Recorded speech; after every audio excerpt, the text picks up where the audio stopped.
All right, so let's talk about bunkers today.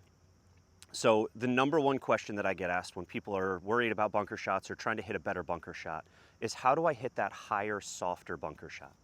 And it makes a lot of sense. Once you get past the hurdle of getting the golf ball out of the bunker, now you're on the green very consistently.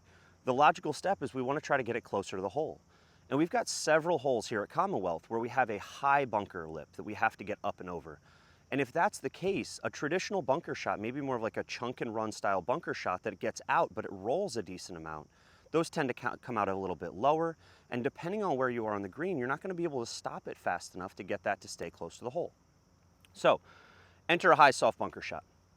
Now, I am going to try this today with a 9-iron. I have not tried this yet today, but when I am practicing my technique or my skill for hitting higher, softer bunker shots, I will typically default to an 8 or a 9-iron. And here's why. Years ago, I saw this video of tour pros that were trying to hit 4-irons out of a bunker. And it seemed kind of crazy, but if you think about it, if you can hit a 4-iron up and out of the bunker, a 60-degree wedge is going to feel like a walk in the park. And keep in mind, we're trying to make sure that what we are executing here on the practice range is maybe a little more challenging or a little more difficult than what we would be doing on the golf course, so that when we are out there, we feel like we've got some confidence to execute the shot. So, no idea how this is going to go. We'll give it a shot and see what happens. So, I do two things differently at setup when I get ready to hit these bunker shots, and I do one thing differently in my swing. So, setup-wise, I set the club face more open at address. And we're talking about setting this club face more open. When you set up with your normal grip, I would want you to use your fingers to try to spin the club face more to the right, so the club face is pointing more towards the sky. And that's an important piece of this. A lot of times I would watch people make their normal grip, and then they would try to use their arms or their wrists to open the club face. Not only have you not really opened the club, but you've also changed the way that you will swing, the way your arms and your joints will move as you make a golf swing. So you deal with a lot of inconsistency in low point control and club face. Second thing I do when I'm hitting these, I try to get my butt a little bit lower. So if you can get your body sitting a little lower, it's going to encourage a flatter angle of attack, more shallow, more around your body. As you do that, it's also going to promote this club coming in a little more open, a little flatter, creates a little more height, okay? And then the one thing that I do in my swing, and this is probably the most important piece, I tell people that after you have made contact with a golf ball and finished your swing, I want you to feel like you're looking yourself in the mirror.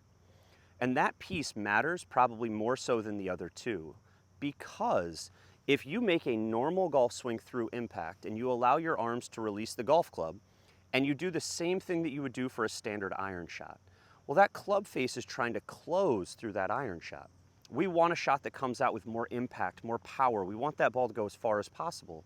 And a lot of times when that club face starts to close, we also want to get rid of that high fade shot that we deal with. But if I need to hit a high bunker shot, I want the exact opposite.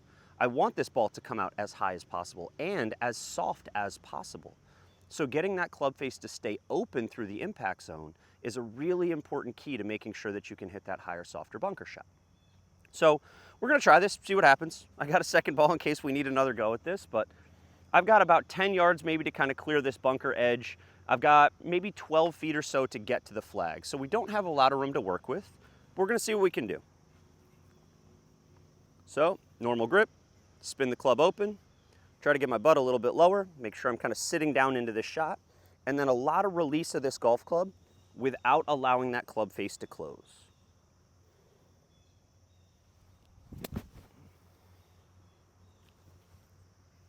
It's kind of out to the back edge of the green. Again, keep in mind this is a 9. This is kind of a tight window for me to be able to hit this.